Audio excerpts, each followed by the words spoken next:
Greetings from Pebble Beach, California, where the novelty of virtual backgrounds is not needed because of the real thing. This week, we infiltrate the flute section and meet Karen Moe. Thank you very much for agreeing to meet with us. Yes. Well, how did you hear about Rossmoor Big Band? I heard about it from my dad.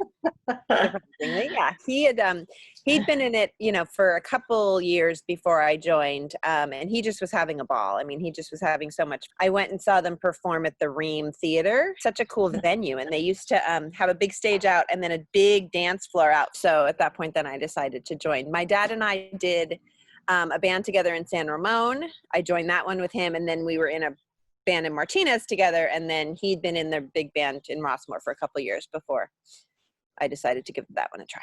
Were the San Ramon and Martinez bands, were they big bands or were they like more community bands? That's the thing, is this music is very different for me, and playing by ear, which you have to do a lot with this music, is definitely a new thing for me. I'm very good at reading music, and I'm not as good as playing by ear, and that's a big difference between me and my dad, actually. For me, it was a big challenge, but it was also really new and exciting to know that I could do that. Karen, when was that you joined then? Gosh, I want to say it's probably been, I don't know, 6 or 7 years now.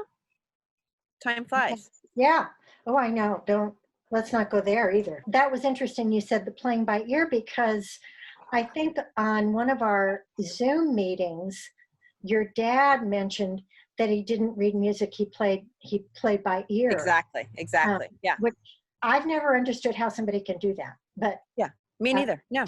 And yeah, I mean, when I was a kid, he would literally put a record on and he would get out his trumpet and he would just start playing a harmony. And it always blew me away. Karen and I both worked at Lafayette School together. And I remember you saying at one point during that time that you were the Brady Bunch. Mm-hmm. That you're, as a child, that you had a blended family. So were there 5 siblings, 6 siblings, I forget? It was 6 total. It was 3 boys, 3 girls. Yeah. Were there other musicians in the family? My step siblings all grew up playing piano. That was just kind of an important thing for my stepmom, just to give them all that exposure. Lynn played clarinet. My brother, Brian, is probably the most diverse musically, and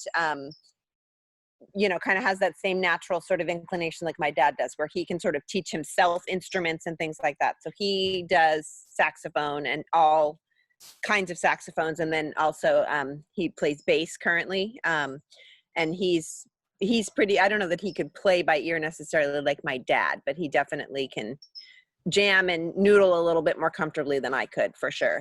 You would be the one to ask whether a standard middle class family still has that sense that one of the things they have to expose their children to is music. I don't know that it's quite as pervasive. I think there's definitely still a big pocket, but I don't know that it's, unfortunately, so. Right. Yeah. As everything morphs. Yeah. But I will say a lot of the homeschool families that I work with, that really is a priority to make sure that they, they all have their piano lessons and violin and, so, and I think, other families kind of rely on the school doing it. So how many flutes were there when you joined? I believe it was 3, and it was me and Kerwin, and then Maxfield's mom, Margaret. Okay. I know. I miss Margaret. She was a lot of fun. It was really, we had a really good time playing together. Share some favorite memories with the band. We had a lot of really cool community things that we did. We used to sail, I think it was the Jeremiah O'Brien, which is one of those old World War II ships. We did it Memorial Day because we always did the Navy hymn and then put out a wreath in the ocean, for the Navy, okay. Which was, and there was military on board with us. I mean, it was really a cool, really, really a fun, really neat event. And I love that. And I love, doing the Livermore Airport, with the planes and stuff, because it just brings in that whole era and all that history, which I just think is really cool. Which again was just a really neat event because it just got us out into the community, into a different type of audience. Just the appreciation of us being there and us appreciating what they were doing, it was just a really, really neat event too. Those sound great. Do you have a favorite piece that the band plays? I really love the things by Frank Como. And I think part of it is that because I'm a flute player, they tend to give the flutes more interesting things to do than kind of the standard big band music. And so I think that's definitely part of it. But I just love, his arrangements and, the way the melodies carry through different parts of the band and all that. So I absolutely love West Side Story. I love Fred Astaire.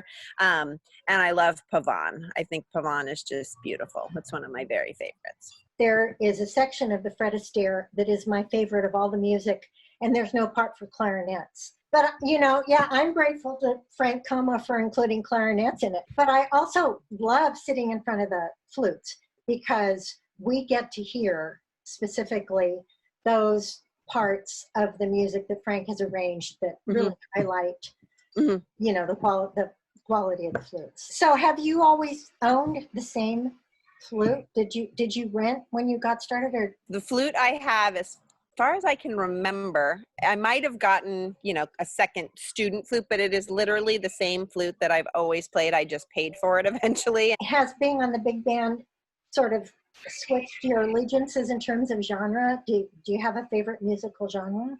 In terms of what I listen to, it's really just classic rock. In terms of playing, I definitely have a bigger appreciation for, for jazz. I find myself kind of listening to jazz in a different way, for sure. In terms of playing, I like to play it all. It's always, everything is just fun and different. And, and sometimes I miss sort of those slow melodic, things that like a symphonic band would play. Just a little bit about your background. We know you mostly grew up in Moraga. Where did you get your teaching credential? I got my teaching credential from Boston University, as it was with the Bachelor of Science, and it was a clear credential in Massachusetts, but it wasn't a clear credential in California. So when I came back to California, I did a master's program at UC San Francisco that was a Master of Arts in Teaching with the clear credential. So.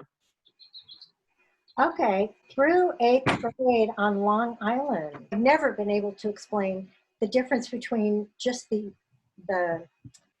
social climate.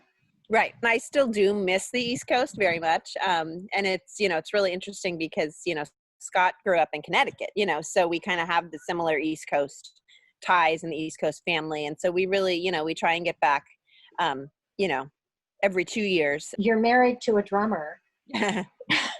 And I've heard Scott play with his bands, and that's pretty much classic rock. Okay, so, and you've got 2 kiddos still at home.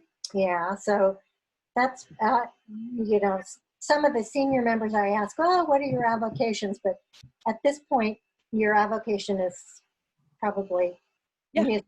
Yeah, being on the big band. Yeah, it's what they're doing in their sports and all that, which, hopefully we'll have again someday. So, Yeah. Well, you'll miss it when it's gone. Exactly. How did it go with at home school with your kiddos? It was okay. Yeah, we definitely had some rough patches, but we all kind of figured it out, and it was all right. And I was trying to kind of appreciate just having them home, because really it was kind of bonus time. So we tried to sneak in little pockets of fun or games or, just stuff we wouldn't normally do. We'll be back in touch for doing this with Charlie. Thank you both very much. Have a great day.